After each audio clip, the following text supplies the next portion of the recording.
Good morning, students. Welcome to Learners Academy. Good morning, sir. Good morning, Good sir. morning. Good morning, sir. Okay, good morning. So today we will solve a sample paper.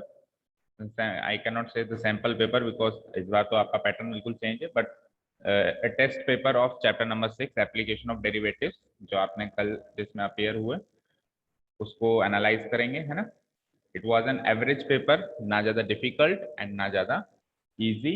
कुछ different questions जरूर थे, but वो easy थे. ज्यादा इतने ज्यादा calculative नहीं थे, थोड़ा सा दिमाग लगाएं तो सॉल्व हो जाए ऐसे क्वेश्चंस थे। एंड इवन कुछ तो डायरेक्ट बुक के एनसीईआरटी के क्वेश्चंस हैं, एग्जांपल्स हैं। अगर आपने एनसीईआरटी भी सॉल्व करी है तो भी मैं मानता हूं इन 6 क्वेश्चंस में से आप 4 क्वेश्चंस तो आराम से 4 या 5 क्वेश्चंस तो आराम से कर सकते हो अगर आपने एनसीईआरटी सॉल्व भी की है सारी, इंक्लूडिंग एग्जाम्पल्स, मिसलेनियस, एवरीथिंग। तो इतना ज्यादा डिफिकल्ट था नहीं, फिर भी अपन डिस्कस करते हैं, स्टार्ट करते हैं। Find the maximum area of the trapezium whose 3 sides other than the base are equal to 10 centimeter each. देखो एक ट्रेपेजियम है, थोड़ा सा शॉर्ट में ही चलेंगे ना, not possible to discuss each and everything, और थोड़ा सा विदाउट स्टेप्स भी चलेंगे। The main purpose is to understand how these questions will be solved. ठीक है, बाकी चैप्टर तो अपन ने डिटेल में कितने 1-2 महीनों से कर ही रहे हैं इसको, है ना? आप जानते ही हो स्टेप बाय स्टेप कैसे करते हैं।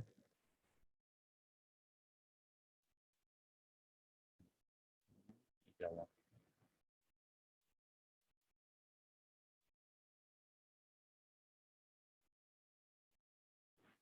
हाँ, तो let us consider this be a trapezium. क्या कह रहा है ये कि एक ट्रेपेजियम लो जिसकी 3 साइड्स उसने दे दी 10-10 सेंटीमीटर। 4 साइड्स होती हैं ट्रेपेजियम में, ट्रेपेजियम इज अ क्वाड्रिलेटरल, तो 4 साइड्स होंगी, उसकी 3 साइड्स हैं 10-10-10।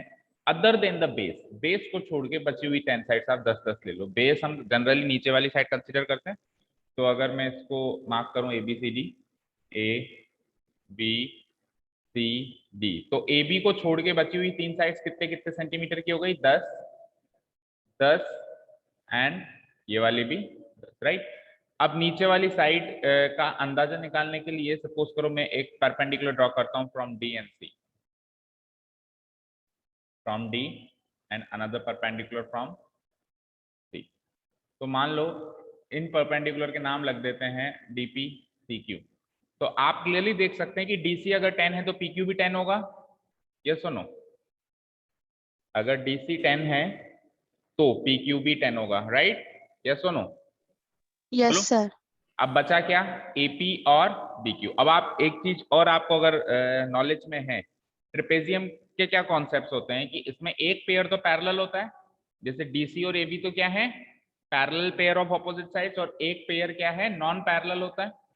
और वो नॉन पैरेलल पेयर भी अगर इक्वल हो, फॉर एग्जांपल इसमें ये 10 सेंटीमीटर और ये 10 सेंटीमीटर इक्वल आ रहे हैं दोनों, तो इस ट्रेपेजियम को हम कहते हैं आइसोसेलेस ट्रेपेजियम। क्या कहते हैं? जिसमें नॉन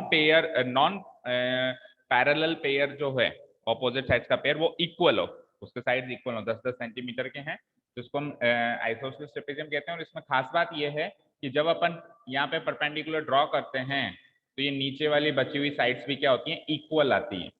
अब आप चाहे इसको डायरेक्ट याद कर लो, चाहे कॉन्ग्रुएंसी प्रूव करके कर लो, तो ये AP और BQ भी इक्वल होंगे। तो लेट अस सपोज AP और BQ दोनों x सेंटीमीटर की हैं, ये भी x सेंटीमीटर और ये भी x सेंटीमीटर, ये दोनों इक्वल आएंगी। आपको अगर ऐसा ना समझ में आए तो आप एक काम कर सकते हैं, इन दो ट्राइंगल को कॉन्ग्रुएंट प्रूव कर सकते हैं। कॉन्ग्रुएंट प्रूव करके फिर बाद में CP से भी निकाल सकते हैं कि ये। हाल फिलहाल इतना डिटेल में ना जाएंगे अपन, तो इतना ध्यान रखेंगे अगर अगर ये दोनों इक्वल हैं, अगर ये दोनों इक्वल हैं तो ये दोनों भी इक्वल होंगे। ठीक है ना? क्लियर है? अगर ये दोनों इक्वल हैं तो ये दोनों भी इक्वल होंगे, दैट इज इट। क्योंकि अब जब इसको कॉन्ग्रुएंट प्रूव करोगे, ये एक एंगल 90 डिग्री आ गया, सामने वाली हाइपोटेन्यूज इक्वल आ रही है, हाइट इक्वली होती है, तो RHS कॉन्ग्रुएंसी से दोनों कॉन्ग्रुएंट प्रूव हो गए, तो by CP this will be equal to this. Clear है? यहां तक कोई डाउट किसी को? बोलो, यहां तक कोई डाउट किसी को? No, sir. अब मुझे बताओ ट्रेपेजियम का एरिया क्या होता है formula wise? Half Half into sum of the length. Sum of parallel sides into height. तो half into sum of parallel sides, लिख देता हूं एक बार के लिए, sum of parallel sides multiplied by height, right? बोलो Yes, sir. पैरेलल साइड्स कौन कौन सी है यहाँ पे? What are the parallel sides? BC and AB, right? और हाइट क्या मान सकता हूं मैं? दो हाइट ड्रॉ करिए आप, एनी कोई से भी एक हाइट को कंसीडर कर लीजिए। ये भी हाइट है और ये भी हाइट है, और हाइट तो सेम ही रहती है। तो अगर बेस सेम है तो हाइट सेम ही रहती है। AB बेस पर ही है दोनों हाइट, तो DP ले लो या फिर CQ ले लो, एनीथिंग। DP ले लेता हूं।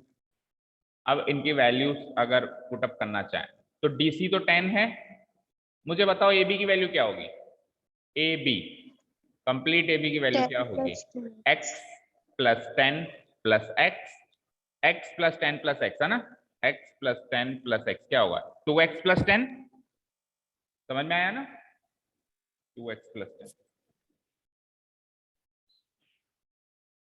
ये इसकी वैल्यू है AB की। और अब DP हाइट की बात करते हैं, तो हाइट तो पाइथागोरस थ्योरम से निकाल लो।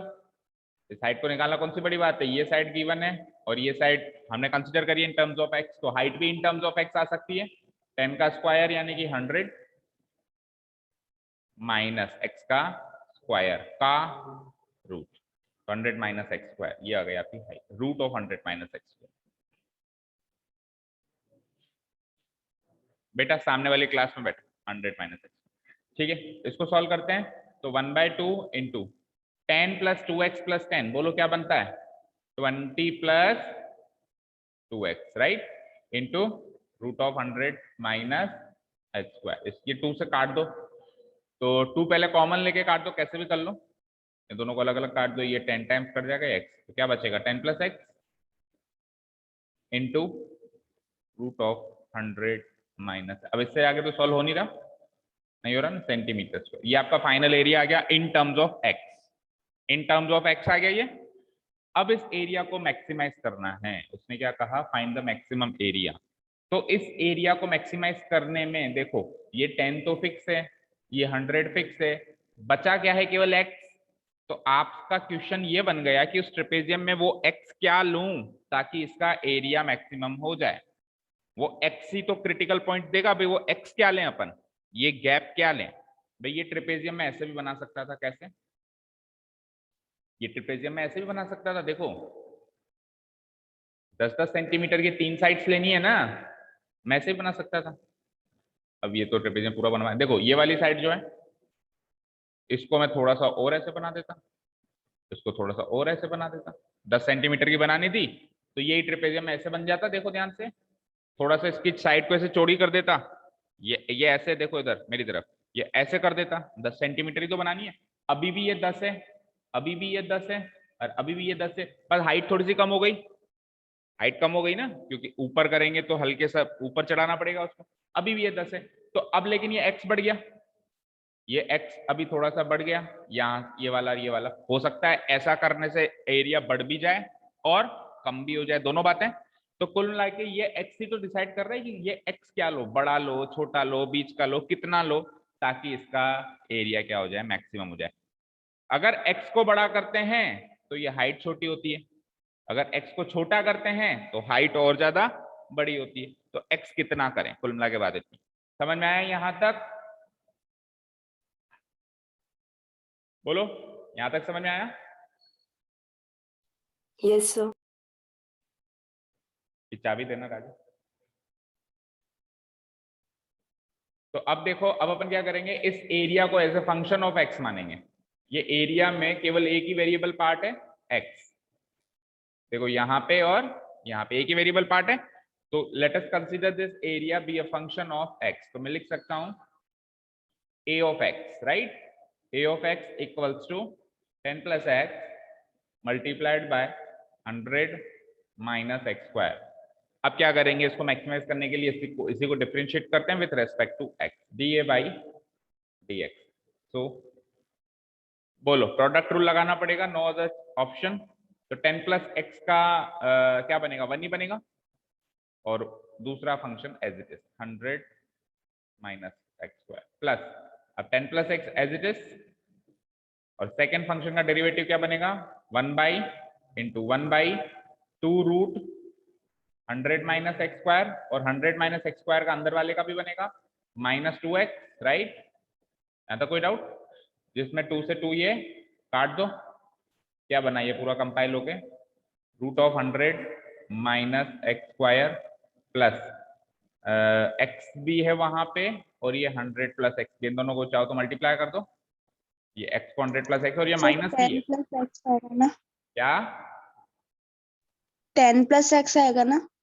अच्छा गलत नोट डाउन कर लिए, अरे हाँ 10 plus x, sorry 100 plus x नहीं है, 10 प्लस एक्स है, ठीक है। तो 10 प्लस एक्स से एक्स को मल्टीप्लाई करो और यहाँ पे प्लस की जगह माइनस करो, है ना, क्योंकि वो -2x है तो माइनस लगा देता हूँ मैं, इसको मल्टीप्लाई कर देते हैं 10 into x 10x plus x into x x square, और डिवाइडेड बाय √100 माइनस, अभी कैलकुलेटिव पार्ट है, इसको तो क्या इतना समझाना, आप समझदार हो, इतना तो कर ही लेते हो। तो एलसीएम ले लेते हैं 100 माइनस एक्स स्क्वायर का रूट, जब अपन एलसीएम लेंगे this will B multiplied by this, तो रूट से रूट खत्म, क्या बचा ओनली 100 माइनस एक्स स्क्वायर, और उधर से साइन चेंज करो -10x और माइनस एक्स स्क्वायर, तो फाइनली इसको कंपाइल करें तो ये आ जाता है 100 minus x square minus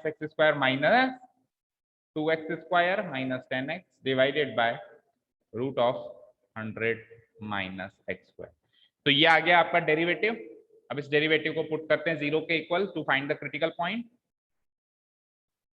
dA by dx equal to 100 minus 2x square minus 10x divided by whole root of 100 minus x square, sorry क्या कर रहा हूं मैं, इक्वल टू 0 लिखना है तो नीचे लिखना, now putting this equal to 0, that is 100 minus 2x square minus 10x divided by whole root of 100 minus x square equals to 0।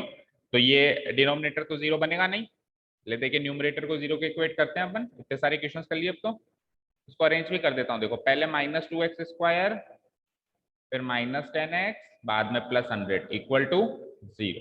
इसमें से -2 कॉमन ले लें अगर अपन, तो क्या बचता है x square plus 5x, -2 common लिया है ना, तो प्लस -50 बचेगा, सही है, equal to 0।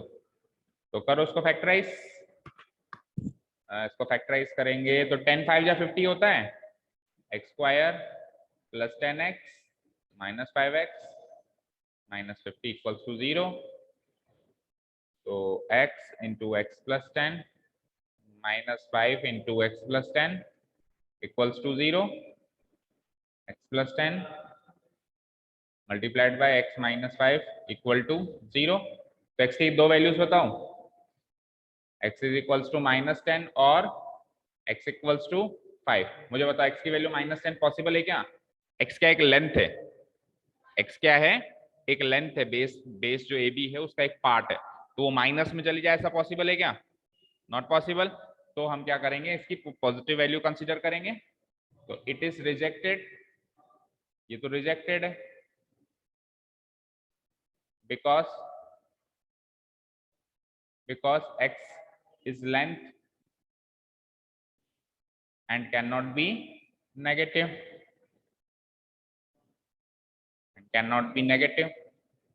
so x equals to 5 ही हमारा एक ही क्रिटिकल पॉइंट है, x equals to 5 is the only critical point. अब इस पे मैक्सिमम है या मिनिमम, उसके लिए क्या करेंगे, वही डबल डेरिवेटिव, वो आपके लिए छोड़ दें, और वैसे भी मैक्सिमम एरिया है तो 100% वो क्या आएगा, नेगेटिव आएगा, पर फिर आप घर पे जाके कर लेना, किसका आपको डबल डेरिवेटिव निकालना है, इसका, अगेन इस पूरी चीज का आपको क्या करना है, वापस डबल डेरिवेटिव निकालना है, उसमें आपको क्वेश्चन रूल भी लेना पड़ेगा, बट टू सेव टाइम आप इतना काम कर लेंगे घर पे, आप चाहो तो 8-10 लाइन छोड़ दो उसका डबल डेरिवेटिव निकालने, ठीक है। मैं सीधे लिख देता हूं क्यों नेगेटिव है, now d2a by dx square at this critical point x equals to 5 negative आएगा, क्योंकि हमको क्या करना है, एरिया मैक्सिमम करना है। So area A is maximum at the critical point, at the critical point x equals to 5. पूछा क्या हमसे? Find the maximum area. अब ये केवल पॉइंट ऑफ मैक्सिमा नहीं पूछा, ये तो पॉइंट ऑफ मैक्सिमा है. x इक्वल्स टू 5 क्या है? पॉइंट ऑफ मैक्सिमा है. इससे मैक्सिमम एरिया भी निकालो.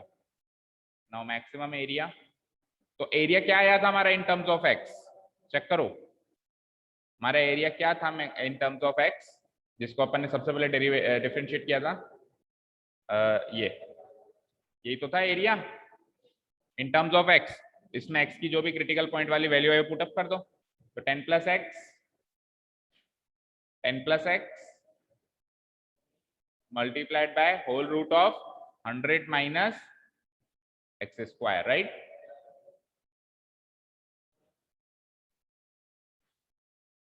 ठीक है, तो x की वैल्यू 5 पुट अप करनी है मुझे. 10 प्लस 5 और यहाँ पे 100 माइनस 5 का स्क्वायर 15, और 5 का स्क्वायर क्या होता है? 100 माइनस 25 दैट इज 75. 75 को आप फैक्टराइज करेंगे तो 3 इंटू 25, तो एक 5 बाहर आ जाएगा. 5 रूट 3 यानी कि 75 root 3 centimetre square. This is the maximum area of this question. 75 root 3 centimetre. किसी का मैच किया था ये आंसर? अच्छा, उससे पहले तो ये पूछो, किसी ने अटेम्प्ट किया था ये question? Yes, sir. Answer match किया लास्ट में? Yes, sir. हमारे 15 रूट 75 आ रहे हैं. कितना आया था? मतलब हमने आगे 15 रूट 75 तक ही किया बस. अच्छा, यहाँ तक किया है. Very good. अगर आपने यहाँ तक किया तो I must say very good. ठीक है, यहाँ तक भी किया तो भी दे देंगे मार्क्स. इसी में पूरा टाइम हो गया था. अच्छा, कोई प्रॉब्लम नहीं. रूट 75 आगे सॉल्व ना भी किया तो 15 रूट 75 इज आल्सो करेक्ट. हाँ जी, एक चीज और.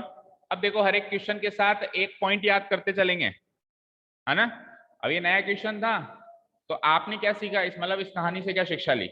इस कहानी से हमने ये शिक्षा ली कि बेटा, एक ट्रेपेजियम में अगर इसका एरिया मैक्सिमम करना है तो इसका आधा ये होना चाहिए, उसका आधा ये होना चाहिए. ये 10 आया है तो ये 5 आया है ना, ये भी 5 और ये 10 तो रहेगा ही रहेगा. तो 5 और 10 15 और 5 20. या तो यूं कहो ये नीचे वाली साइड इसकी डबल होनी चाहिए. टोटल 20 हो गई ना, ये टोटल 20 हो गई.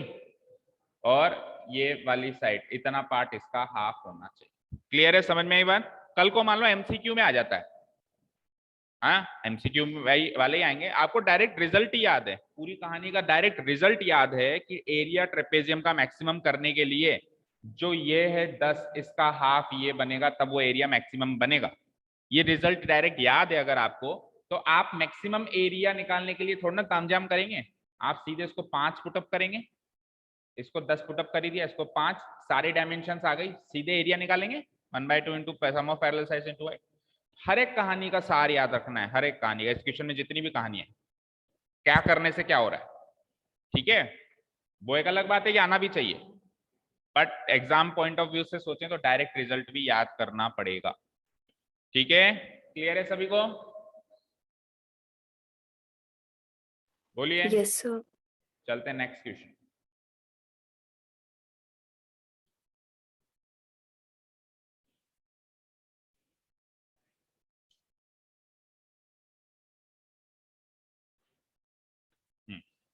बढ़ते हैं नेक्स्ट क्वेश्चन की तरफ. आपके मिसलेनियस एग्जाम्पल में से ये क्वेश्चन अगर आपने देखा हो घर जाके या पहले भी, शायद पहला ही क्वेश्चन है. मिसलेनियस एक्सरसाइज यहाँ से शुरू हो रही है, एनसीईआरटी का क्वेश्चन है, कोई बाहर से नहीं है. खोल के देख लो जैसा भी. ठीक है ना. A car starts from a point P. अब देखो, इस क्वेश्चन को ना तो मैं मैक्सिमा मिनिमा का क्वेश्चन कहूंगा, ना ही मैं अप्रोक्सीमेशन का क्वेश्चन कहूंगा, ना ही टेंजेंट नॉर्मल का क्वेश्चन है, ना ही ये इंक्रीजिंग डिक्रीजिंग का क्वेश्चन है, और 5वां पॉइंट क्या था, ना ही रेट ऑफ चेंज का क्वेश्चन है. एप्लीकेशन ऑफ डेरिवेटिव्स है चैप्टर का नाम. उसमें से 5 एप्लीकेशन अपन ने सीखे, छठा एप्लीकेशन आ जाए तो क्या कर लोगे? चैप्टर का नाम क्या है? Application of derivatives. तो ये एक्स्ट्रा क्वेश्चन एक तरीके से उन 5 से अलग है. थोड़ा बहुत इसको रेट ऑफ चेंज से कंसीडर कर सकते हैं, थोड़ा बहुत रेट ऑफ चेंज से कंपेयर कर सकते हैं, बट मैं नहीं कह सकता कि पूरा रेट ऑफ चेंज है. आप फिजिक्स पढ़ते हैं, उसमें वेलोसिटी एक चीज आती है, याद है? तो आपको पता होगा कि जब एक बॉडी जो होती है मूव नहीं कर रही होती है, स्टेबल होती है, तो उसकी वेलोसिटी 0 होती है। उसकी वेलोसिटी उस पॉइंट पे क्या होती है? 0 होती है। पता है सबको? और अगर आपने डिटेल में पढ़ लिया है तो आपको ये भी पता होगा। देखो यहाँ चलो पहले पूरा इक्वेशन पढ़ते हैं। एक car starts from a point P point से गाड़ी स्टार्ट होती है at time t is equal to 0 second, t बराबर 0 सेकेंड। भाई अभी तक एक ही सेकंड नहीं हुआ है, स्टार्ट हो रही है, हुआ ना, यानी टाइम अभी 0 है। स्टॉप कहाँ करती है वो? Q पॉइंट पे करती है। अब P से Q उसने कितना डिस्टेंस ट्रेवल किया उसको x मान लिया इन्होंने। भाई x मीटर्स का डिस्टेंस उसने क्या किया है? ट्रेवल किया है। x मीटर्स का उसने डिस्टेंस ट्रेवल किया है। तो उस x को एक t का फंक्शन मान लिया गया। किसका फंक्शन मान लिया गया? t का, जहां पे t क्या है? टाइम है। t क्या है? टाइम है। तो एक तरीके से x तो है डिस्टेंस, t है टाइम। तो मैं यूं कह सकता हूं कि डिस्टेंस जो है इस क्वेश्चन में एक फंक्शन ऑफ टाइम के फॉर्म में गिवन है। यस और नो? भाई डिस्टेंस क्या है? x और t क्या है? टाइम। तो x as a function of t given है ना, तो मैं कह सकता हूं distance as a function of time given है। और अगर अपन डिस्टेंस को dd with respect to time अगर डिफरेंशिएट करें तो बदले में वेलोसिटी आती है। ये फिजिक्स का कॉन्सेप्ट है, ठीक है? तो जो साइंस मैथ्स का स्टूडेंट है उसको तो ये पता होना चाहिए, छोटी मोटी बात है साइंस मैथ्स के स्टूडेंट के लिए। तो अब कॉमर्स का स्टूडेंट है उसके लिए ये क्वेश्चन तो काफी बड़ा हो गया, लेकिन जो साइंस का स्टूडेंट है उसको तो ये छोटी मोटी बात पता होनी चाहिए कि डिस्टेंस को विथ रेस्पेक्ट टू टाइम अगर अपन डिफरेंशिएट करेंगे तो बदले में क्या मिलेगा? वेलोसिटी मिलेगी। तो अगर मैं यहाँ पे x को t के रेस्पेक्ट में डिफरेंशिएट करूं, इस वाली इक्वेशन को अगर मैं डिफरेंशिएट करूं विथ रेस्पेक्ट टू t, तो बदले में क्या मिलेगा मुझे? वेलोसिटी मिलेगी। क्लियर है यहां तक?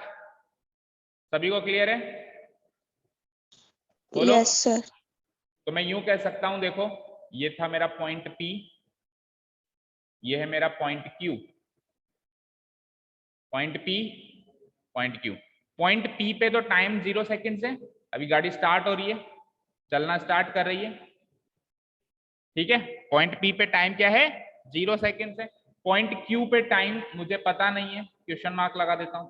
भाई कितने सेकेंड्स में Q पे पहुंची मुझे क्या पता, ठीक है ना? कितने सेकंड्स में वो Q पे पहुंची मुझे नहीं पता। अच्छा, पॉइंट P पे वेलोसिटी 0 रहेगी क्योंकि अभी वो स्टार्ट हो रही है, ठीक है? और पॉइंट Q पे भी वेलोसिटी 0 रहेगी क्योंकि जब बॉडी स्टेबल होती है तो वेलोसिटी क्या होती है? स्टेबल है ना, Q पे जाके खड़ी हो गई ना गाड़ी। भाई P पे स्टार्ट हो रही है, खड़ी है बिल्कुल, अभी मूविंग बॉडी नहीं है, वो मूविंग बॉडी की वेलोसिटी कुछ होती है, बट जो बॉडी मूव ही नहीं कर रही है उसकी वेलोसिटी 0 होगी। वेलोसिटी को मैं कह सकता हूं rate of change of distance with respect to time. Rate of change of distance with respect to time, वही तो वेलोसिटी है।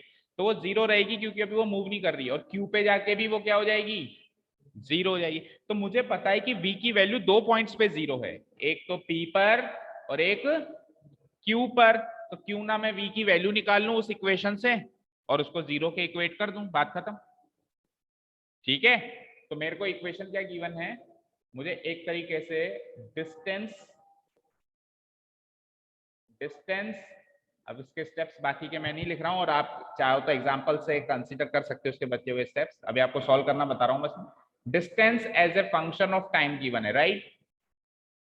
दैट इज डिस्टेंस क्या माना गया है इसमें? x, और फंक्शन ऑफ टाइम, टाइम क्या माना गया है? t।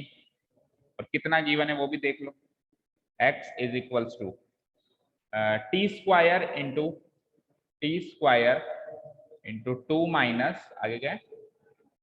t/3, right? इसको तो थोड़ा सा और सॉल्व भी कर दो चाहो तो, एक फालतू हम प्रोडक्ट रूल में क्यों फंसे, ज्यादा डिफिकल्ट नहीं है। टी स्क्वायर इंटू 2 क्या हो गया? 2t square minus T square into t/3 क्या हो गया? t³/3। ये फाइनल इक्वेशन है मेरे पास, इसको डिफरेंशिएट कर रहा हूं मैं dx को, किसके रेस्पेक्ट में? t के रेस्पेक्ट, dx/dt। 2t स्क्वायर का डेरिवेटिव 4t, और t³ 1/3 तो चलो कांस्टेंट है, t³ का बताओ 3t², जिसमें 3 से 3 खत्म। क्या है आंसर? 4t माइनस t² ही बचा ना, 4t माइनस t²। और अगर मैं इसको कॉमन ले लूं तो t कॉमन ले लिया तो क्या बचा? 4 माइनस t, राइट? क्लियर है? क्लियर है सबको? ठीक है। नाउ वेलोसिटी जो होती है v, वो क्या होती है? dx/dt तो होती है, और उसकी वैल्यू क्या आ गई? t is equal t into 4 minus t। यहां तक कोई डाउट किसी को? बोलो, यहां तक कोई डाउट? तो अब एक बार मैं dx/dt को 0 के इक्वल पुट कर रहा हूं, यानी कि एक तरीके से वेलोसिटी को 0 के इक्वल पुट कर रहा हूं ना। Putting dx/dt equals to 0। क्या आया dx/dt? That is t into 4 minus t को 0 के इक्वल कर रहा हूं। तो यहां से t की दो वैल्यूज बताओ, यहां से t की दो वैल्यूज बताओ। या तो t 0 है, या फिर t 4 है। या तो टाइम 0 है, या फिर टाइम 4 सेकेंड्स है। अरे भाई, टाइम 0 तो ऑब्वियसली स्टार्टिंग पॉइंट पे रहा होगा, तो दूसरे पॉइंट पे टाइम क्या रहा होगा? क्योंकि दूसरी तो कोई वैल्यू नहीं आ रही टाइम की। क्या रहा होगा? 4 सेकंड। दो ही तो पॉइंट्स थे, पी और क्यू। पी पे टाइम 0 है, खुद कह रहा है, और अंडरस्टूड है भाई, गाड़ी स्टार्ट हो रही है तो अभी तक टाइम काउंट हुआ ही नहीं है ना, स्टार्ट ही नहीं हुआ है टाइम। समझ रहे हो भाई? टी की दो वैल्यूज निकली, v0 रखने पर t की दो वैल्यूज निकली। तो v0 रखने पर एक बार तो t आया है 0, और v0 रखने पर एक बार t कितना आया है? ये क्वेश्चन मार्क है, सॉल्व हो गया। समझ में आया सबको? भाई ये कह रहा है कि जब जब v0 रखोगे तब तब t की ये वैल्यू आएगी, ये आएगी। एक जगह तो फिक्स है 0 आएगी, दूसरी जगह पता नहीं है, पता लगाना है। तो v0 रखने से t की दो वैल्यू कौन कौन सी आई? आइदर 0 या फिर 4। तो 0 तो ये वाला केस काउंट हो रहा है, तो ये जो क्वेश्चन मार्क इसका आंसर आ गया। समझ आया सबको? बोलो। Yes. ठीक है ना? तो मैं ऐसे लिख सकता हूं, now v is equals to 0 gives t is equals to 0 or t is equals to 4 at point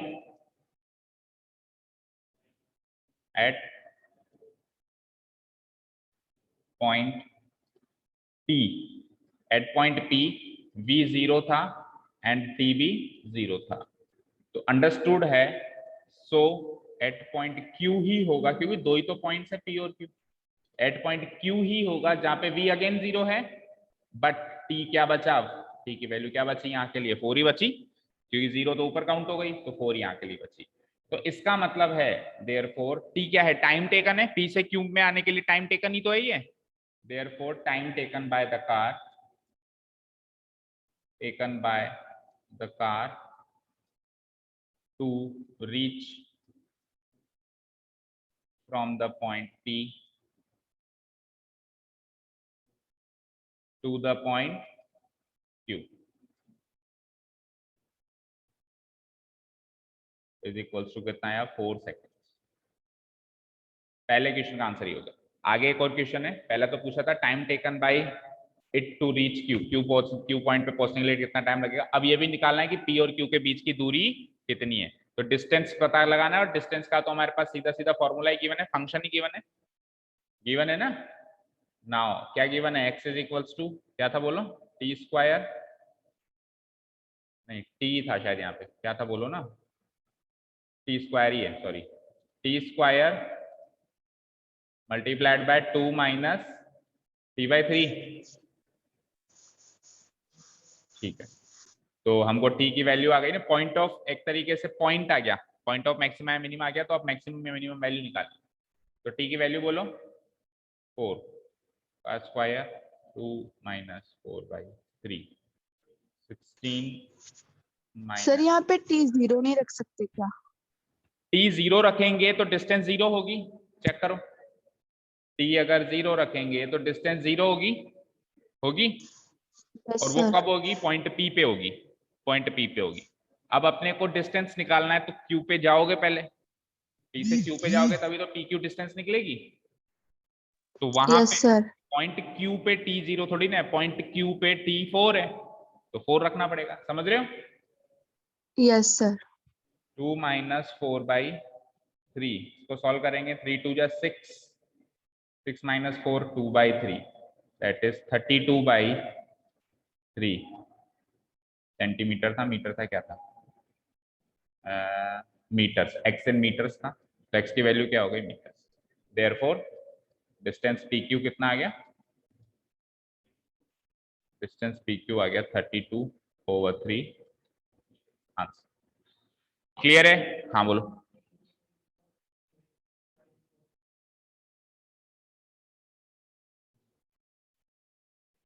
T की वैल्यू को अगर अपन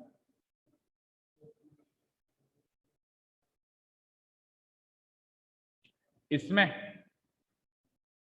तो इसमें तो T की वैल्यू अगर अपन वो रख देंगे तो ये 0 बनेगा ना, ये T की वैल्यू निकली इसको 0 पुटअप करने से।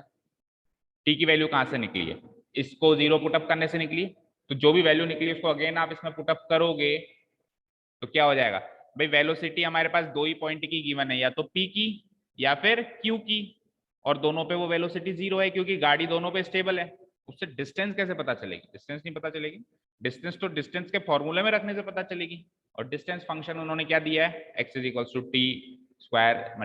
2 - t/3। ठीक है, क्लियर है? Any other doubt? तो मैथ्स के अंदर फिजिक्स की क्लास हो गया आज। हाँ बोलो, और कोई डाउट? बोलो गर्ल्स।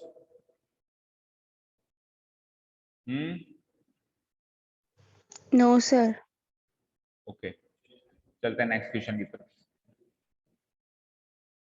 अब डिफरेंट क्वेश्चंस को थोड़ा डिटेल में बताऊंगा। जो क्वेश्चन हमने कर लिए, जो बुक के एज इट इज रखे रखाए क्वेश्चंस हैं, वो हम यहाँ पे एनालाइज नहीं करेंगे। उसके लिए आप उस पर्टिकुलर क्वेश्चन का वीडियो रेफर कर सकते हैं, पहले सॉल्व किया हुआ है हमने डिटेल में। ठीक है, सेकंड क्वेश्चन है, find the area of the greatest rectangle that can be inscribed in an ellipse this. एक एलिप्स है हमारे पास,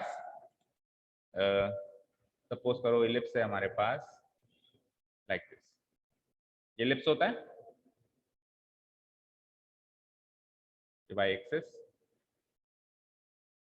ये axis.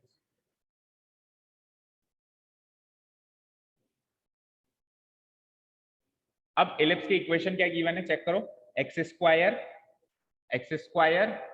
Bye a² plus y² bye b²।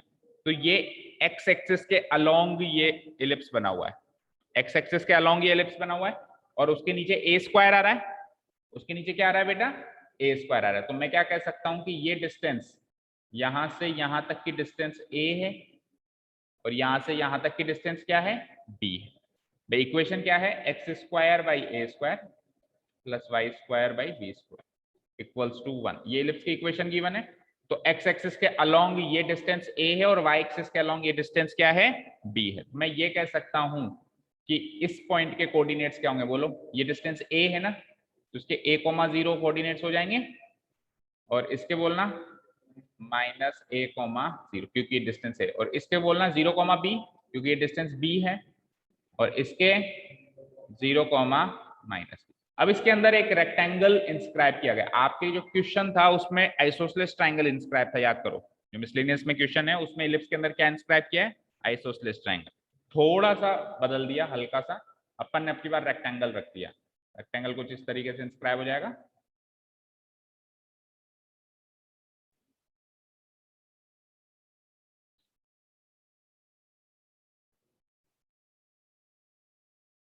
ठीक है, अरे पूरा ही चला गया क्या?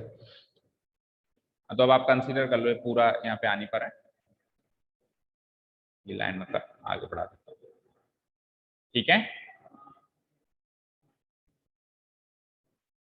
ठीक है ना, क्लियर है यहां तक? अब ये रेक्टेंगल इंस्क्राइब है।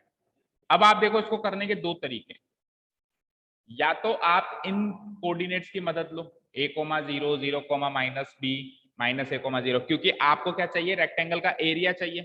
रेक्टेंगल का एरिया क्या होता है बेटा, लेंथ इंटू अब लेंथ तो यहाँ से लेके यहाँ तक है, लेंथ क्या है यहाँ से लेके यहाँ तक, यानी कि आपको ये वाली डिस्टेंस चाहिए। अब ये वाली डिस्टेंस है नहीं हमारे पास, तो ये डिस्टेंस है पूरी ए, ये डिस्टेंस है ना पूरी ए, और सिमिलरली ये डिस्टेंस है नहीं, ये डिस्टेंस है बी। तो आपको बहुत कुछ सोचना पड़ेगा, आपको इस डिस्टेंस को कुछ मानना पड़ेगा, इस डिस्टेंस को भी कुछ मानना पड़ेगा, वो थोड़ा सा लेंदी प्रोसेस हो जाएगा। क्या हो जाएगा? वो थोड़ा सा लेंदी प्रोसेस हो जाएगा। थोड़ा सा अगर अपन स्मार्टली चलें तो अब आपको इलिप्स के कॉन्सेप्ट याद रखने पड़ेंगे कि अगर इलिप्स की equation x square by A square plus y square by b square equal to 1 है, अगर ऐसी है तो फिर इस इलिप्स पे कोई भी पॉइंट में ले लूं, फॉर एग्जांपल यही वाला पॉइंट ले लूं, मान लो इसको मैं लिख देता हूं ए बी सी डी, कोई भी पॉइंट इस इलिप्स पे ले लो, वो a cos theta comma B sine theta की फॉर्म का होगा। ये इलिप्स के कॉन्सेप्ट है जो आपको याद रखने पड़ेंगे। a cos theta into a कहां से मिलेगा? यहां से, और b कहां से मिलेगा? यहां से। इस पूरी इलिप्स पे कहीं भी कोई भी पॉइंट पुट अप कर लो, उसके एक्स कोऑर्डिनेट्स और वाई कोऑर्डिनेट्स ये होंगे। एक्स कोऑर्डिनेट तो होगा क्या? a cos थीटा, और वाई कोऑर्डिनेट होगा क्या? d sine theta. जहां पे थीटा क्या है? उस पॉइंट से सेंटर पे बनाया गया एंगल। जहां पे थीटा क्या है? जिस भी पॉइंट की आप बात कर रहे हो, सपोज करो ए की बात कर रहे हो, तो ए से सेंटर पे बनाया गया जो एंगल है वो है थीटा। इस थीटा पे कॉस थीटा निकालो, इस थीटा पे साइन थीटा निकालो, उसको ए और बी से मल्टीप्लाई करो, 100% ये कोऑर्डिनेट्स इस पॉइंट के निकलेंगे। ठीक है, यहां तक क्लियर है? अब ये इलिप्स के कॉन्सेप्ट्स पता होने चाहिए। अब आप खुद सोचो, इस पॉइंट के कोऑर्डिनेट्स अगर a cos थीटा हैं तो ये डिस्टेंस जो हो जाएगी, बताओ कितनी होगी? a cos थीटा ही होगी ये डिस्टेंस। भाई इस पॉइंट के a पॉइंट के कोऑर्डिनेट्स अगर a cos theta comma b sin theta है तो ये डिस्टेंस कितनी हो गई? a cos थीटा, और ये डिस्टेंस कितनी हो गई? b sin theta. नहीं समझ आया? इस पॉइंट के कोऑर्डिनेट्स 3,5 हैं तो ये डिस्टेंस 3 है और ये डिस्टेंस 5 है। तो इस पॉइंट के कोऑर्डिनेट्स क्या हैं? a के a cos theta comma b sin theta, तो ये डिस्टेंस कितनी है? a cos थीटा, और ये डिस्टेंस कितनी है? b sin theta. समझ में आ रहा है? ठीक है, जैसे a के कोऑर्डिनेट्स निकाले वैसे b के, c के, d के सबके निकाल सकते हो। बोलो b के कितने क्या कोऑर्डिनेट्स निकलेंगे?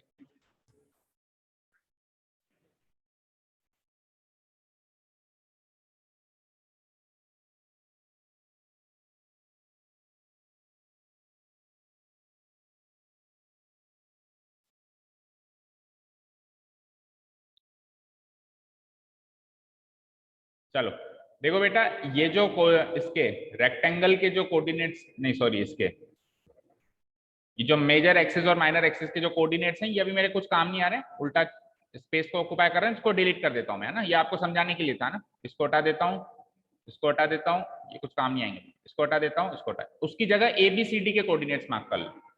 तो ए बी, बी के कोऑर्डिनेट्स बता सकता है कोई? इसमें डिस्टेंस एक्स वाली डिस्टेंस तो उतनी रहेगी, a cos थीटा की a cos थीटा, और ये माइनस में चली जाएगी तो माइनस b sin थीटा। आ जाओ सी के, सी में दोनों माइनस चली जाएंगी, है ना, या नीचे लिख देता हूं। Excuse me sir. हाँ सर एक बार वापस समझा दो ना कि a cos theta b sin theta कैसे बेटा, आया? इलिप्स के कॉन्सेप्ट हैं। इलिप्स की अगर इक्वेशन ये है तो उस इलिप्स पे कोई भी पॉइंट मार्क करोगे कहीं पर भी, तो उसके coordinates a cos theta b sin theta के टाइप के होते हैं। अब इस क्लास में तो रिजल्ट याद रखना पड़ेगा, 11th क्लास में जाना पड़ेगा क्यों होता है। ठीक है, जहां पे थीटा क्या होता है बेटा? थीटा क्या होता है? इसका ये एंगल। सपोज करो ये एंगल, मैंने सपोज करो मैंने कहा कि यार मुझे इस पॉइंट के कोऑर्डिनेट्स बताओ। क्या कह दिया मैंने? इस पॉइंट के कोऑर्डिनेट्स बताओ। तो आपको क्या करना पड़ेगा? इस पॉइंट को सेंटर से कनेक्ट करके पहले तो एंगल निकालना पड़ेगा। एंगल कितना है? सॉरी, पॉजिटिव साइड ऑफ से चलना पड़ेगा। जो भी एंगल आया ये, उस एंगल पे cos थीटा निकालना पड़ेगा, उस एंगल पे sin थीटा निकालना पड़ेगा, उस cos थीटा sin थीटा को इस एक्स स्क्वायर के नीचे जो भी रखा हुआ है उससे मल्टीप्लाई करना पड़ेगा। वो होंगे इस पॉइंट के कोऑर्डिनेट्स। ठीक है, क्लियर है? तो यहाँ पे इसके नीचे तो a और b रखा हुआ है, तो मैं a cos थीटा ही लिखूंगा। मान लो यहाँ पे 25 होता तो a की वैल्यू 5 आ जाती, 5 आ जाती। तो फिर इस पॉइंट के कोऑर्डिनेट्स क्या हो जाते हैं? 5 cos थीटा, और मान लो यहाँ पे है 100 है मान लो, तो 100 का रूट क्या होता है? 10। तो ये हो जाता 10 sin, पर यहाँ पे a और b की फॉर्म में ही है तो मैं a cos theta into b sin theta रखूंगा। चलो c के कोऑर्डिनेट्स दोनों नेगेटिव हो गए, d के बताओ जरा। d में x तो नेगेटिव होगा minus a cos theta comma, लेकिन y कोऑर्डिनेट पॉजिटिव होगा b sin theta.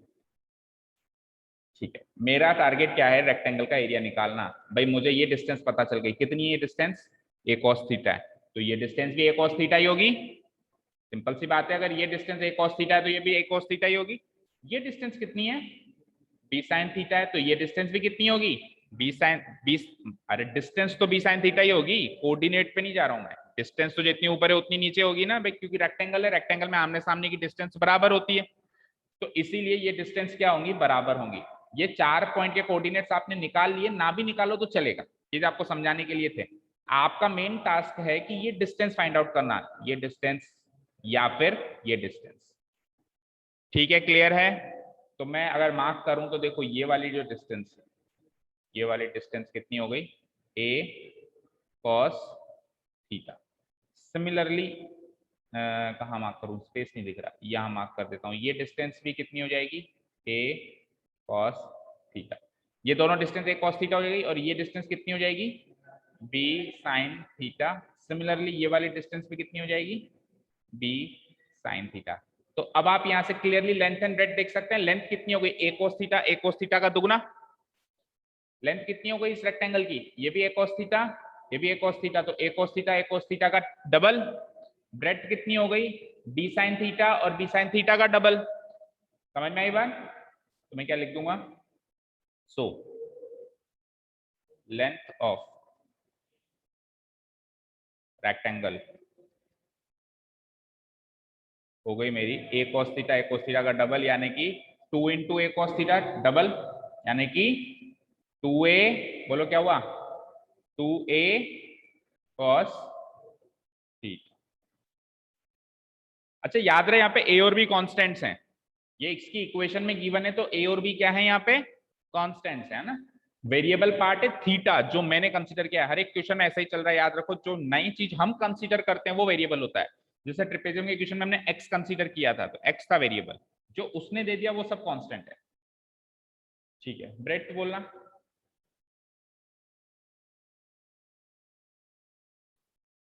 Breadth of rectangle 2 into क्या था, वो वाली लेंथ कितनी थी, b sin theta,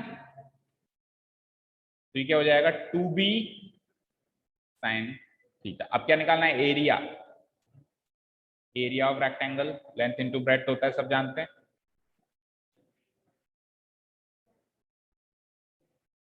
length into breadth, length कितनी आई है 2a cos theta into breadth कितनी आई है बेटा 2b sin theta. 2a into 2b तो कर दो, कितना आ गया 4ab, और cos theta into sin theta, right. अब थीटा के टर्म्स में मैं इसको डिफरेंशिएट करूंगा वो ठीक है, लेकिन देखो थोड़ा सा स्मार्टली चलो, cos थीटा भी है, चलो 4ab तो कांस्टेंट हो जाएगा, लेकिन cos theta into sin theta तो है, तो प्रोडक्ट रूल तो लगेगा, लगेगा ना। क्यों ना cos थीटा और sin थीटा को मर्ज करके एक ही चीज बना दी जाए, कैसे बना सकते हो बोलो, सोचो वो तो। Sir 2 sin theta cos theta. तो सेक में चेंज हो गया, वो तो वापस को साइन और सेक में आ गया। एक बनाओ कोई, हाँ बोलो Pragati, Priyanshi. Sir 2 sin theta cos theta very good, is अरे equal इस to 4 में से एक 2 उसको दे दो, 2 cos थीटा sin थीटा क्या होता है sin 2 थीटा, ठीक है। और अगर नहीं दिमाग चले तो फिर प्रोडक्ट रूल लगा देना, है ना, इन दोनों में प्रोडक्ट रूल लगा देना, और 4ab तो कांस्टेंट है ही सही, पर हमारा चल गया तो फिर चल गया तो लगा ही दो, 2ab को अलग रख दो, और ब्रैकेट में लिख देता हूं, देखो ये 2 अंदर दे दिया मैंने cos थीटा sin थीटा को, तो 2 cos थीटा sin थीटा क्या होता है 2ab कांस्टेंट पार्ट हो गया, और sin 2 थीटा हो गया, फाइन। ठीक है, अब एक sin 2 थीटा को ही अपने को क्या करना पड़ेगा, डिफरेंशिएट करना पड़ेगा, दैट्स इट। ठीक है, तो मैं कह सकता हूं यहाँ पे जो एरिया है वो as a function of theta है, क्या है 2ab इंटू साइन 2 थीटा, डिफरेंशिएट करो, so dA by d theta, 2ab तो है कांस्टेंट, साइन टू थीटा का डेरिवेटिव क्या होगा? कॉस 2 थीटा इंटू 2 थीटा का भी करोगे तो इंटू 2। कोई डाउट यहां तक? बोलो यहां तक कोई डाउट हो तो। देखो 2ab as it is, sine 2 theta का डेरिवेटिव कॉस 2 थीटा और 2 थीटा का डेरिवेटिव 2। ठीक है, इसको कंपाइल करो तो ये हो जाएगा 2ab इंटू 2 यानी कि 4ab cos 2 theta, cos 2 theta. Critical point निकालने के लिए 0 पुट अप करो, putting 4ab into cos 2 theta equal to 0। That is 4ab तो 0 बनेगा नहीं क्योंकि ये तो लेंथ है, तो उसको 0 बनना पड़ेगा, एंगल को ही, मतलब एंगल पे ट्रिग्नोमेट्रिक रेशियो की वैल्यू ही 0 बननी पड़ेगी। तो cos 2 थीटा क्या हो गया? 0। cos 2 थीटा 0 है तो cos थीटा 0 कब होता है बताओ? π/2 पे। इसका मतलब हो गया 2 थीटा π/2 है, एंगल π/2 है, cos π/2 ही होता है ना 0। नहीं समझे क्या? लेकिन यहाँ पे ऑब्वियसली आप देखो ना, एंगल हम एक्यूट ले रहे हैं ना। फिगर पे आओ, एंगल अपन जनरली एक्यूट ही लेंगे यहाँ पे, ऐसे तो 3π/2 पे भी होगा, मान ली बात, लेकिन एंगल हम एक्यूट ही कंसीडर करेंगे ना यहाँ पे। तो ये एंगल एक्यूट है कि नहीं है बताओ? एक्यूट मींस यानी कि अपनी जो डोमेन है अपन 0 से π/2 के बीच में ही रखेंगे, तो उसमें तो π/2 ही रहेगा वो 0 लाने के लिए।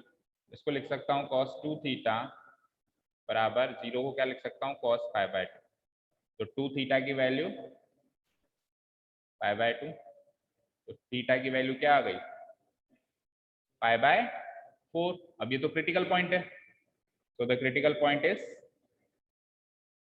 डेरिवेटिव को 0 रखने पर वेरिएबल की जो भी पॉइंट वैल्यू आती है वो क्रिटिकल पॉइंट होता है। Critical point is theta equals to π/4। अब मैक्सिमम मिनिमा है, उसके लिए सेकंड डेरिवेटिव टेस्ट काफी आसान होगा, इसका कर लो फटाफट। नाउ सेकंड डेरिवेटिव टेस्ट, बोलो dA/d थीटा कितना आया था? ऊपर देख के बताओ, जिसको 0 इक्वेट किया था अपन ने। 4ab cos 2 theta, right? 4ab cos 2 theta. So d2a by d theta 2 क्या हो जाएगा? 4ab constant again. बोलो cos 2 थीटा का डेरिवेटिव क्या होता है? माइनस साइन 2 थीटा और 2 थीटा का अगेन 2। तो पूरे को कंपाइल करेंगे तो ये हो जाएगा माइनस 2 4 जा 8, 8ab साइन 2 थीटा, राइट? ठीक है, अब थीटा की वैल्यू क्या रखनी है अपने को? π/4, और फिर चेक करना है कि वो पॉजिटिव आता है negative. Now d2a by d theta square at theta is equals to, critical point आया π/4, पुट अप करो तो minus 8ab as it is into theta की वैल्यू क्या रखनी है? π/4, 2 इंटू π/4, तो ये हो जाएगा माइनस 8ab साइन 2 इंटू π/4 यानी साइन π/2, और साइन π/2 क्या होता है? 1। तो ये माइनस 8ab आ गया, और माइनस 8ab लेस देन 0 है, तो मैं कह सकता हूँ so the critical point is the point of what? Minima और मैक्सिमा? मैक्सिमा, यानी एरिया मैक्सिमम हो जाएगा इस क्रिटिकल पॉइंट पे। So the critical point theta is equals to π/4 is the point of what? Maximum. अपन से मैक्सिमम एरिया पूछा है, क्या पूछा है?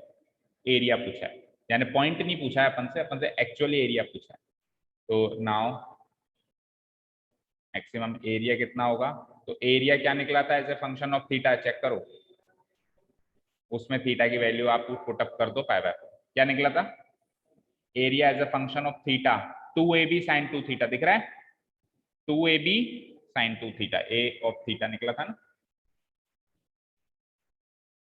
2ab इंटू साइन 2 थीटा। इसमें थीटा की वैल्यू π/4 पुट अप करो तो 2ab साइन 2 इंटू π/4, अभी अभी करके भी देखा था अपन ने। तो π/4 2 से मल्टीप्लाई करेंगे π/2 हो जाएगा, और साइन π/2 कितना होता है? 1। तो 1 आंसर क्या आ जाएगा? स्क्वायर यूनिट्स, स्क्वायर एरिया है ना, 2ab square units is your final answer. ठीक है, अब देखो यहाँ पे a और b मिसिंग थे पहले, मान लो इक्वेशन में कल को ए और बी की भी वैल्यू दे दे, मान लो यहाँ पे 25 आ जाए और यहाँ पे 100 आ जाए, बताओ मैक्सिमम एरिया क्या होगा? ए की वैल्यू 5 हो गई, बी की वैल्यू हो गई 10, मैक्सिमम एरिया क्या निकला? 2ab निकला। तो 2 इंटू 5 इंटू 10 कितना हुआ? 100 सेंटीमीटर स्क्वायर उसका एरिया हो जाएगा मैक्सिमम। ठीक है, एरिया क्या निकला मैक्सिमम? 2ab तो निकला। तो अगर यहाँ पे 25 है तो ए स्क्वायर है, नहीं है तो ए की वैल्यू 5, ये बी स्क्वायर है तो बी की वैल्यू 10, तो 2 इंटू 5 इंटू 10 यानी कि, तो कल को ए और बी की कुछ भी वैल्यू दे देते हो अपन, मैक्सिमम एरिया का फॉर्मूला बन गया एक तरीके से 2ab, हमने डिराइव कर लिया फॉर्मूला 2ab। ठीक है, क्लियर है? बोलो बच्चों, क्लियर है?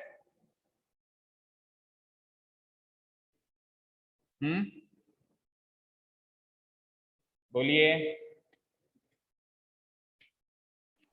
तो सर मतलब इसमें एलिप्स की भी नॉलेज होनी चाहिए पहले आगे करने क्या के कह लिए। रहे हो? तेज बोलो थोड़ा। सर इसमें एलिप्स की भी बेसिक नॉलेज रखनी पड़ेगी इस बिल्कुल क्वेश्चन को सॉल्व बिल्कुल, करने तो रखनी ही बेटा, 11th की तो पूरी नॉलेज रखनी ही पड़ेगी, बच ही नहीं सकते हम उस चीज से। ठीक है, 11th की तो बेसिक नॉलेज रखनी ही पड़ेगी। आज एलिप्स से कल को हाइपरबोला आ जाए, पैराबोला हो जाए, सर्किल आ जाए।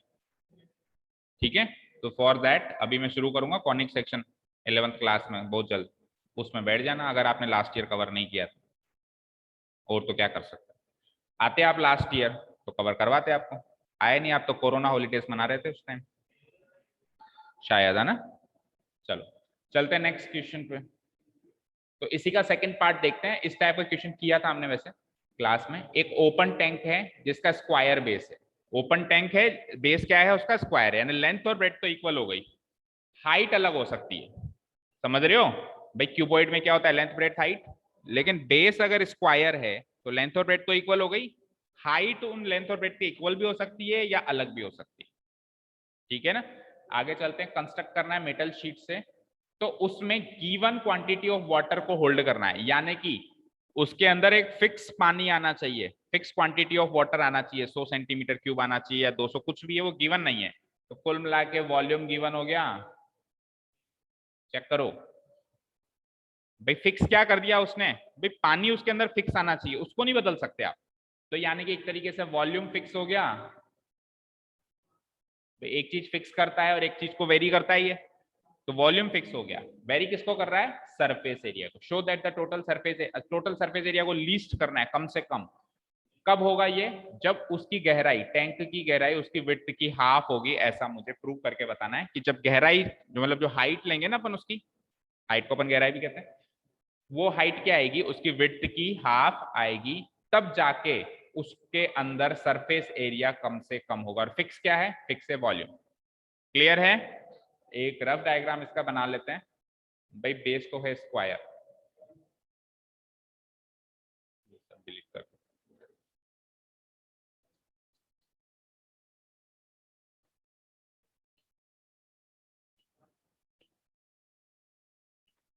तो बेस तो है स्क्वायर बेस, तो लेट अस कंसीडर है स्क्वायर, ये स्क्वायर बेस हो गया। ठीक है, अब इसमें जो हाइट है वो ये मान लेता हूं इस टैंक की,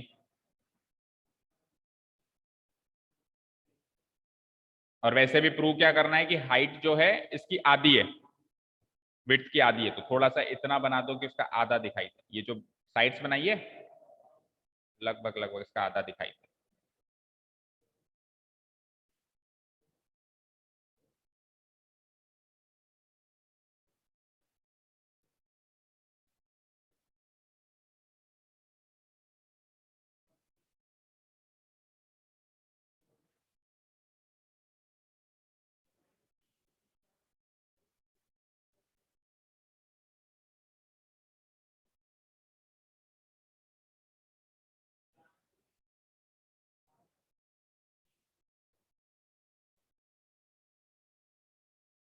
ठीक है, तो ये एक ओपन टैंक है, याद रखना। क्या है ये? एक ओपन टैंक है। तो ओपन टैंक है, क्या करे? ओपन टैंक जैसा दिखाई दे।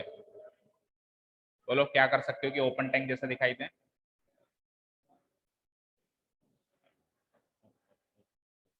ये हटा दूं?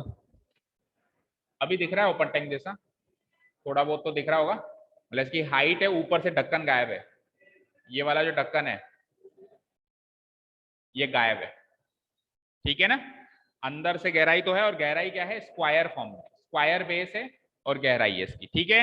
अब स्क्वायर है, ये तो है स्क्वायर, ये तो है स्क्वायर, तो स्क्वायर की साइड को हम जनरली ए कंसीडर करते हैं, तो ये भी हो गया ए, ये भी हो गया ए, ये भी हो गया ए, ये भी हो गया ए, और ये भी हो गया ए।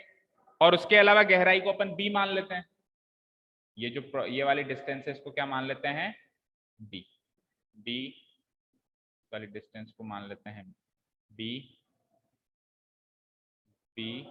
और वैसे तो तीन चीजें आती A B C, length breadth height अलग अलग आती, लेकिन क्या था भाई, बेस सेम हो गया, बेस स्क्वायर हो गया तो लेंथ और ब्रेड्थ बराबर हो गई, तो दो ही चीजें आई ए और बी। ए तो हो गई लेंथ और ब्रेड्थ भी हो गई ए, दोनों ए हो गई, और हाइट क्या हो गई इसकी, बी हो गई एक तरीके से, ठीक है। मैं लिख देता हूं यहाँ पे, मान लो length here the tank has square base, tank has square base, तो अगर टैंक का स्क्वायर बेस है, so let the length breadth and height, length breadth जरूरी नहीं है ए और बी लो, एल और बी भी ले सकते हो, कैसे भी ले लो आप, है ना, एल और एच भी ले सकते हो, height breadth and height of the tank B, of the tank B। बोलो लेंथ को क्या माना ए, ब्रेड्थ को भी ए, और हाइट क्या हो गई बी। सर हाँ सर अगर इसका बेस स्क्वायर है तो ये पूरा टैंक स्क्वायर हुआ ना। क्यों, अगर इसका अभी आप कोचिंग आए होंगे, सपोज करो कोचिंग आते हो ना, आप ऑफलाइन भी आते हो, तो आप जिस पोडियम पे आप हमको देखते हो हम बैठे हैं, इसका बेस स्क्वायर है लेकिन इसकी हाइट तो ज्यादा है ना, हाइट तो ज्यादा है ना, स्क्वायर की साइड के बराबर थोड़ा ना। मान लो ये 5x5 है, तो हाइट भी अगर 5 हो जाएगी तब ये क्यूब बनेगा, लेकिन हाइट मान लो 10 है, हाइट मान लो 10 है तो क्यूबॉइड ही बनेगा। क्यूब बनने के लिए लेंथ ब्रेड्थ हाइट तीनों बराबर होनी चाहिए, यहाँ पे लेंथ और ब्रेड्थ, केवल बेस आपका स्क्वायर बेस है, हाइट तो कम ज्यादा हो सकती है ना उससे, ठीक है, समझ गए। बोलो बोलो बोलो बोलो बोलो Priyanshi. Yes sir, yes sir. तो वॉल्यूम ऑफ टैंक बताओ क्या होता है, जो कि फिक्स है, वॉल्यूम ऑफ टैंक LBH होता है, तो यहाँ पे A इंटू बी करोगे क्या आएगा, ए स्क्वायर बी। अब सोचो इसमें से ए और बी तो मैंने माने, ये तो मेरे माने हुए वेरिएबल्स हैं, फिक्स क्या है, फिक्स वॉल्यूम है, फिक्स वॉल्यूम है। तो आप या तो ए को बी की फॉर्म में निकालो या बी को बी की फॉर्म में निकालो, कुछ भी कर सकते हो। ए को बी की फॉर्म में निकालोगे तो थोड़ा दिक्कत आ जाएगी, क्योंकि स्क्वायर है तो रूट में कन्वर्ट हो जाएगा, तो बेहतर होगा कि बी को किसकी फॉर्म में निकाल लूं मैं, किसकी फॉर्म में निकाल लूं, बी को, बी की फॉर्म में, तो B divided by A square, मान लो इसको इक्वेशन नंबर 1 मान लो। अब अपने को सरफेस एरिया निकालना है, सरफेस एरिया को लिस्ट करना है, सरफेस एरिया ऑफ टैंक, उसको एस लेटर से डिनोट कर देते हैं। बोलो सरफेस एरिया ऑफ टैंक क्या होता है, उसकी सारी दीवारों का एरिया, ओपन है तो छत मत काउंट करो, बेस तो है, बेस है मतलब ए स्क्वायर तो होगा ही होगा, उसके अलावा 4 दीवारों का एरिया, तो 4 दीवारें कौन सी हैं, A into B, A into B, A into B, भाई हाइट तो बी है, तो A B A B A B A B, 4 बार तो ए बी हो गई, 4ab, और एक ए स्क्वायर और हो गया, ठीक है, समझ में आई बात। फिर भी ना समझ में आए तो टोटल सरफेस एरिया बताओ चलो क्यूबॉइड का क्या होता है। सीएसए में तो फिर बेस भी काउंट नहीं होगा ना, या तो बेस प्लस सीएसए कर लो, सीएसए में दीवारें आ गई प्लस एक बेस भी तो है, केवल सीएसए में तो केवल दीवारें होंगी। देखो दो तरीके हैं, या तो सीएसए में एक बेस ऐड कर दो, या टीएसए में से एक बेस घटा दो ऊपर वाला। टीएसए में सारी सब कुछ आ गया, 6 के 6 फेस आ गए, 1 2 3 4 5 6, 6 के 6 फेस आ गए, उसमें से ऊपर वाला हटा दो, 5 फेस का एरिया चाहिए, कैसे भी कर लो। 5 फेस का एरिया करने के लिए 4 + 1 कर लो, ये 6 - 1 कर लो। तो बोलो CSA plus area of base करूं या TSA minus area of top करूं, हाँ कौन सा वाला करूं, कौन सा वाला करूं बोलो। CSA वाला कर लेते हैं। चलो, तो CSA को अपन कर्व्ड सरफेस एरिया को अपन क्यूबॉइड के केस में लेटरल सरफेस एरिया कहते हैं या फिर एरिया ऑफ 4 वॉल्स कहते हैं, याद हो तो आप। तो area of base plus area of 4 walls या फिर लेटरल सरफेस एरिया भी कह सकते हैं। कर्व्ड कोई फिगर होता है तो CSA बोलते हैं, नहीं तो एरिया ऑफ 4 वॉल्स बोलते हैं। तो एरिया ऑफ बेस तो क्या है, बेस स्क्वायर टाइप का है, ए स्क्वायर, और 4 वॉल्स का एरिया क्या होता है 2h into perimeter into height. Very good. तो पेरीमीटर इंटू हाइट, पेरीमीटर क्या बनेगा 4a, पेरीमीटर ऑफ बेस है ना, बेस का पेरीमीटर क्या बनेगा a 4a इंटू हाइट कितनी है b, तो मैं लिख सकता हूँ 4ab, और वैसे अभी मैंने काउंट करवाया तो भी 4ab आया, a into B a into B a into B a into B, 4 बार ab हो गया तो 4ab, तो ये हो गया, प्लस बेस ऐड कर दो आप इसमें, तो ये बस फाइनल आ गया आपका। हाँ, इसमें अपन b की वैल्यू पुटअप कर देते हैं भाई, 2 वेरिएबल से एक वेरिएबल में कन्वर्ट कर लेते हैं उसको। b कितना है हमारा, b divided by a square from equation 1। Sir हाँ सर एरिया ऑफ 4 वॉल का फॉर्मूला वो भी तो होता है ना, 2LB प्लस BH। क्या, फिर से बोलो, 2LB प्लस 2 तो बाहर और LB प्लस BH। नहीं, ये नहीं होता। एरिया ऑफ 4 वॉल का फॉर्मूला होता है पेरीमीटर इंटू हाइट, यानी कि पेरीमीटर इंटू हाइट, पेरीमीटर होता है 2 into L plus B into height, तो आप कंपाइल करो तो 2h बाहर रहता है l प्लस बी, ये होता है। ठीक है, ओके सर। अब 2h क्या है इसमें, h तो है b और l प्लस बी क्या है a प्लस ए, लेंथ भी a ब्रेथ भी है, a प्लस ए कितना हुआ 2a और h की वैल्यू b, तो 2b इंटू 2a ऐसे कर लो, फिर भी 4ab आ रहा है। ठीक है ना। Yes sir. हाँ, तो b की वैल्यू पुटअप करी है, तो a से a कट गया, ये a से a स्क्वायर कट गया a टाइम्स, तो क्या आया final, a square divided by plus 4b by, ये फाइनल सरफेस एरिया है मेरा। चलो अब क्या करना है आपको, आगे डिफरेंशिएट करना है। मैं कह सकता हूं कि जो सरफेस एरिया है वो a का एक फंक्शन हो गया, वेरिएबल a का, यानी लेंथ का फंक्शन हो गया, लेंथ कह लो ब्रेथ कह लो, दोनों बराबर ही है आपको, लेंथ भी यही है ब्रेथ भी यही है, तो ds with respect to a square का बन जाएगा 2a, 4v तो कांस्टेंट है बेटा, v वॉल्यूम फिक्स था, याद करो v वॉल्यूम फिक्स था तो ये कांस्टेंट की तरह ट्रीट होगा। क्या बचा 1/a, और 1/a का डेरिवेटिव क्या होता है -1/a स्क्वायर, तो ये बन जाएगा 2a minus 4b bye a square. ठीक है, और एलसीएम ले लो तो a square 2a into a square 2a cube minus 4। यहाँ तो कोई डाउट। चलो नाउ पुटिंग, क्रिटिकल पॉइंट निकालना है, putting ds by dA equal to 0, that is 2a cube minus 4b upon a square equals to 0. Denominator can not be equal to 0, तो numerator को 0 के equal करोगे इसको, तो ये -4b उधर जाके +4b हो जाएगा, तो मैं कह सकता हूँ 2a cube is equals two plus का 4b, 2 से 2 काट दो, तो a क्यूब की वैल्यू बोलो क्या है 2b, a क्यूब की वैल्यू क्या है 2b, वॉल्यूम क्या था बेटा, वॉल्यूम क्या था बोलो, length into breadth into height,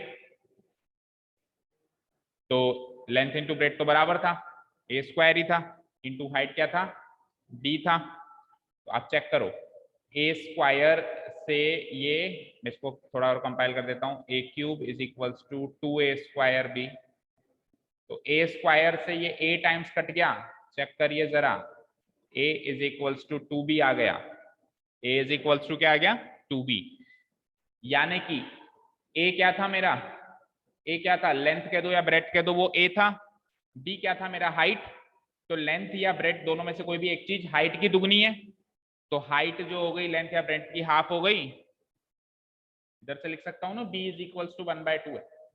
चलो ये आंसर तो आ गया मान ली बात, लेकिन एक बार ये चेक करना पड़ेगा भाई इस क्रिटिकल पॉइंट पे सरफेस एरिया लीस्ट हो रहा है या मैक्सिमम हो रहा है। ये तो क्रिटिकल पॉइंट एक तरीके से मेरे पास है ना, तो मुझे चेक करना है कि वो लीस्ट होगा मैक्सिमम हो क्या होगा। तो मैं लिख सकता हूं सो द क्रिटिकल पॉइंट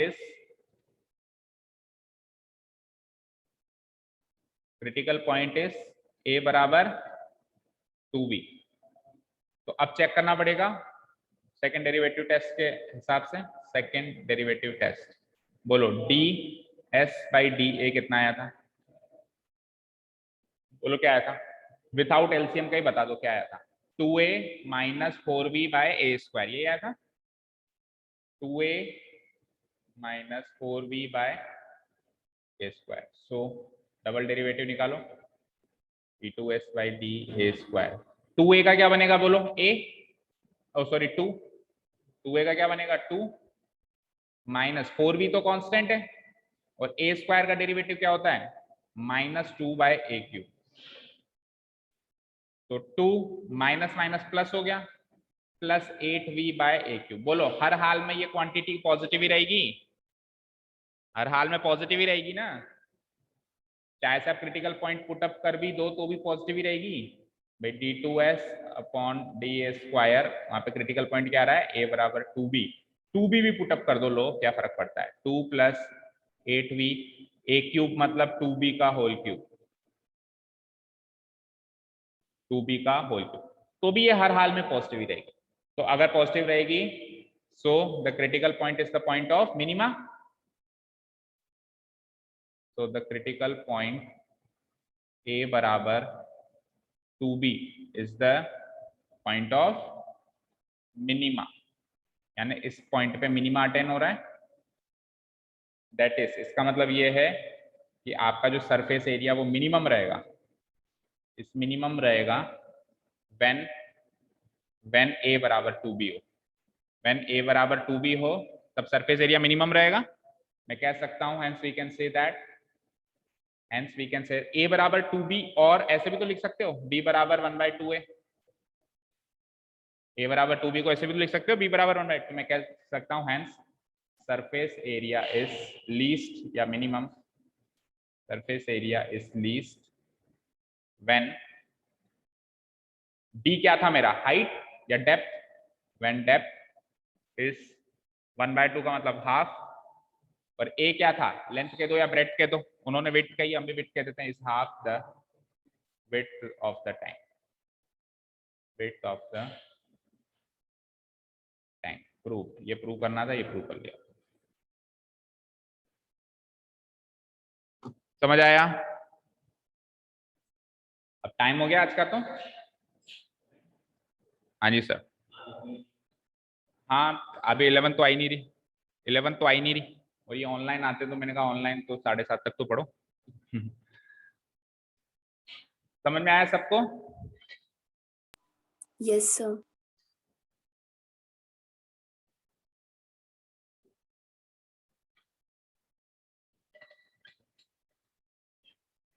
चलो तो कितने क्वेश्चंस कर लिए हमने टिल नाउ? 2 कहाँ करने में, तो 4 किए ना, और चारों नए किए, चारों नए किए। एक भी क्वेश्चन ऐसा नहीं है जो आपकी आपने बुक में, मतलब बुक में तो है शायद लेकिन हमने पहले सॉल्व किया। अब थर्ड क्वेश्चन के दोनों पार्ट डू योरसेल्फ, बिकॉज ये किसका क्वेश्चन है बोलो, याद करो, मिसलेनियस का, मिसलेनियस का लास्ट क्वेश्चन है शायद, है ना, मिसलेनियस एक्सरसाइज 6 का क्वेश्चन नंबर 18। जो व्यूअर्स नहीं देख के आए थे पहले, मैं आपको बता दूं, मिसलेनियस एक्सरसाइज 6 का क्वेश्चन नंबर 18 का वीडियो बना हुआ है कुछ एक वीडियोस पहले इसी प्लेलिस्ट में, आप उसको रेफर करके इस क्वेश्चन का सॉल्यूशन देख सकते हैं। और क्वेश्चन नंबर 3 का जो सेकंड पार्ट है, ये डू योरसेल्फ में आएगा ना, क्वेश्चन नंबर 3 का जो सेकंड पार्ट है वो exercise what 6 point last exercise 5 है, उसका क्वेश्चन नंबर चेक करवाऊं, ये लो देख ही लो आप, 12 चैप्टर नंबर 6 लास्ट ही है। अभी थोड़ा सा डिफरेंस है, मैं बता देता हूँ डिफरेंस क्या है, आप उस वीडियो को ही रेफर करो और उससे बस स्लाइटली थोड़ा सा चेंज करना पड़ेगा और इस क्वेश्चन का सॉल्यूशन आपको मिलेगा।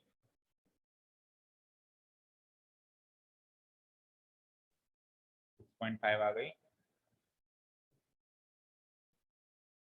ये देखो 25th क्वेश्चन देखो, show that the semi vertical angle of the cone of the maximum volume end of given slant height is tan inverse √2।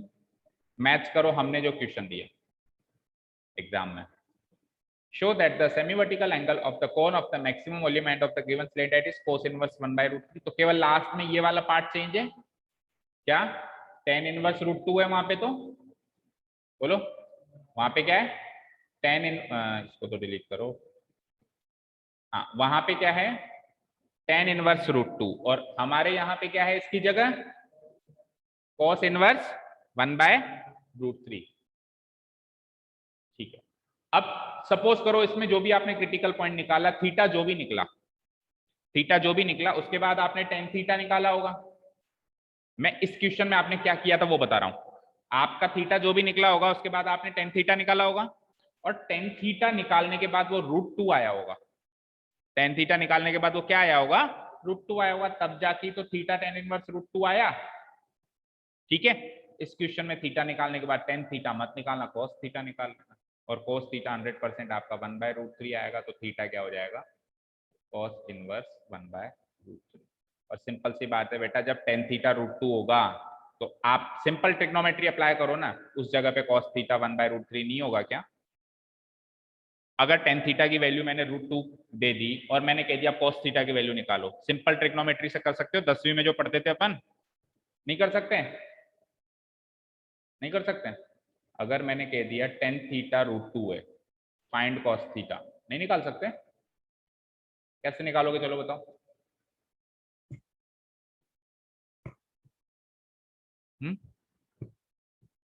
नहीं निकाल सकते, बोलो गर्ल्स, नहीं निकाल सकते क्या।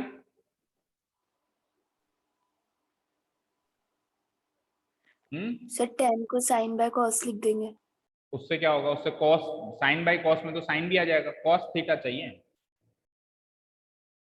अरे tan थीटा क्या होता है, opposite side divided by adjacent side, इसको 1 मानो, तो ऑपोजिट साइड तो आ गई √2 k टाइम्स, और एडजेसेंट साइड आ गई सिंपली k, हाइपोटेनस बोलो क्या हो जाएगी, इसका स्क्वायर 4k प्लस 4k² यानी 5k² यानी √5k हो जाएगी शायद, सॉरी √3k ही तो होगी, √2 का स्क्वायर 4 थोड़ा होगा, 2 ही तो होगा, 2k² प्लस k², 3k² का रूट करोगे तो √3k। अब आपको क्या चाहिए, cos थीटा क्या होता है, एडजेसेंट बाय हाइपोटेन्यूज, एडजेसेंट क्या है k/√3k, k से k गया, क्या आंसर है cos थीटा का 1/√3। एक तरीका ये, दूसरा तरीका ये, tan थीटा गिवन है तो tan थीटा से आप sec थीटा निकालो, sec थीटा क्या निकलता है 1 + tan² थीटा, तो 1 + tan² थीटा क्या होगा, √2 का स्क्वायर क्या होता है 2, 3, अब sec थीटा 3 है तो cos थीटा नहीं, इसका रूट भी तो होता है, तो √3, तो cos थीटा क्या हो जाएगा 1/√3।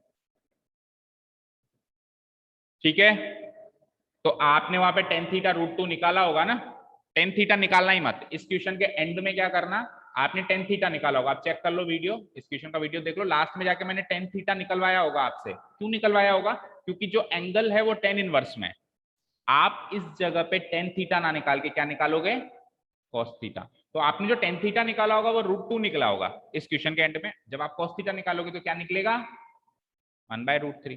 तो यहाँ से आपने लिख दिया होगा therefore semi vertical angle theta क्या आ गया tan इनवर्स √2। तो यहाँ से आप ऐसे के वैसे लिख देना कि सेमी वर्टिकल एंगल क्या आ गया, cos इनवर्स की फॉर्म में क्या आ जाएगा, वो cos इनवर्स 1/√3। बोलो कर लोगे, सेम टू सेम यही क्वेश्चन है, बस लास्ट में 2 स्टेप्स में चेंजेस है, tan की जगह cos पे जाना है।